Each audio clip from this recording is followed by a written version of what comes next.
বলিউডের mister perfectionist আমির খানকে নিয়ে রাজকুমার হিরানি নির্মাণ করেন আলোচিত সিনেমা পিকে।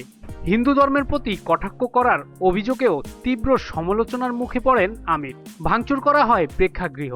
প্রায় এক যুগ পর এসব বিষয় নিয়ে মুখ খুলেছেন আমির খান। ইন্ডিয়া টিভি চ্যানেলের আপকি আদালত শোয়ে এসব বিষয় নিয়ে কথা বলেন আমির। তার ভাষায়, ধর্ম নয়, ধর্মের নামে যারা প্রতারণা করে পিকে সেসব লোকদের সমালোচনা করেছে।